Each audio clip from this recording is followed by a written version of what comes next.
When thinking of the best rebuilds in the NBA today, you may think of the New Orleans Pelicans, the Oklahoma City Thunder, the Dallas Mavericks, and the Memphis Grizzlies. But personally, I think that the Denver Nuggets have a case for that title. Their two young stars in Nikola Jokic and Jamal Murray are both under 25 years old.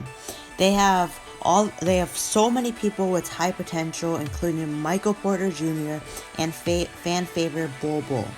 The Nuggets are going to dominate right now and in the future. After coming back from 2 3-1 leads in one playoff run, the Nuggets have cemented themselves as contenders. Today, I will be looking at the expectations for this bright team for next year and the offseason.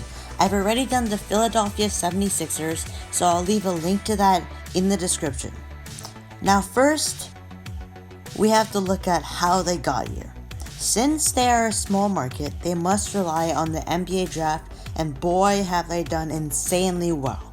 In the late 2000s and the early 2010s, the Nuggets were a consistent playoff team, but were first or second round exits. They had a prime Carmelo Anthony and had an older Chauncey Billups, but they weren't good enough to beat the Lakers or the Spurs.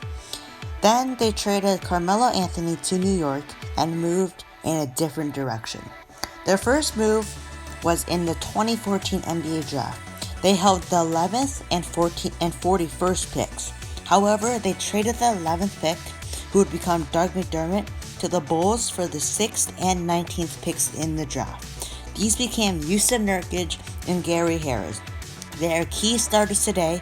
Gary Harris looked very promising and as a defensive stud, but he kind of fell off on the offensive side. But he was very big in defending Donovan Mitchell. And Yusuf Nurkic was traded for Mason Plumlee, and he is very important for the Portland Trailblazers. They also took their franchise player Nikola Jokic in the second round. Jokic will eventually become potentially the best second round pick ever. So that's insanely good.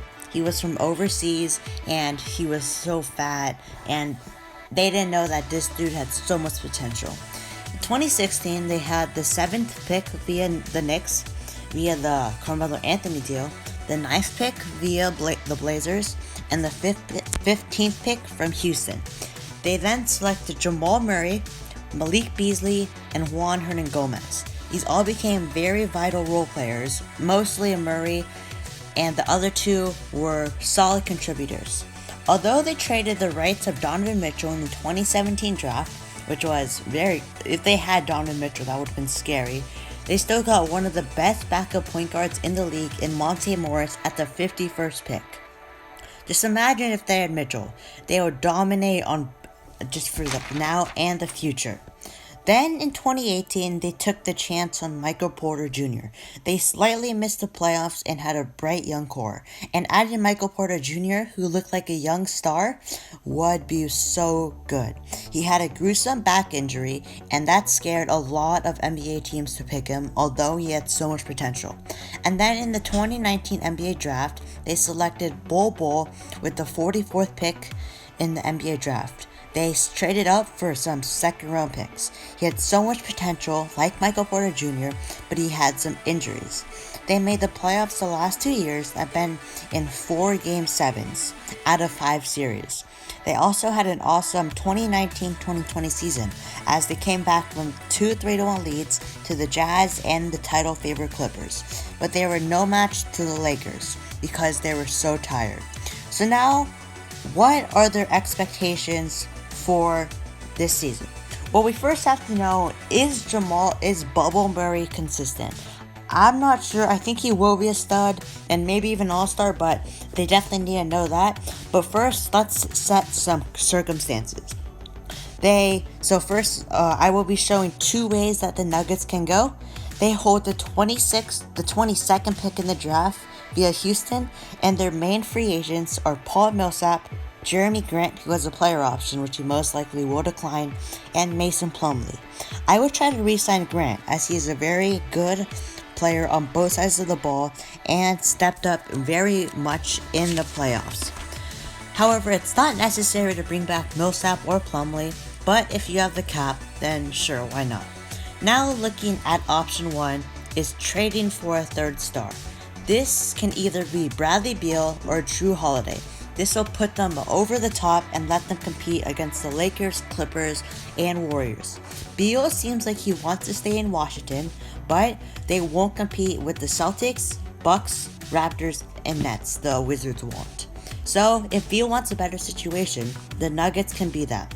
There, the Nuggets come in and they can package Gary Harris, Michael Porter Jr., Will Barton, the 22nd pick, and 2 first-round picks. They can be protected. And this is also if the Wizards are very high on Michael Porter Jr. The Nuggets can also add Bol if that makes the deal more enticing, but I think that the Nuggets really want to keep Bol.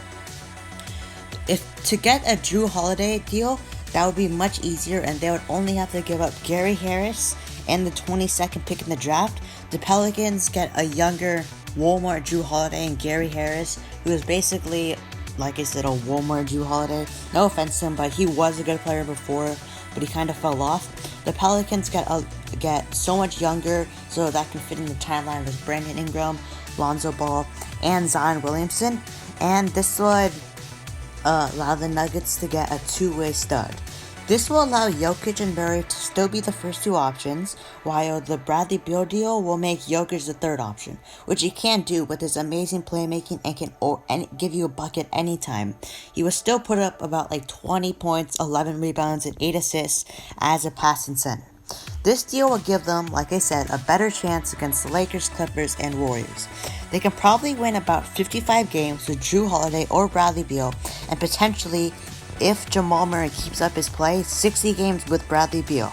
They will be the 3rd through 1 seed, while making a deep run in the playoffs. Now, the other option is to run it back and let Jamal Murray, MPJ, and Bol develop. This will still work well, but I like getting Drew Holiday better, and they will probably be projected to get 48 to 52 wins. The Nuggets are always counting out, so they probably will get more and be a 5-2 seed in the Western Conference. So, what are the expectations?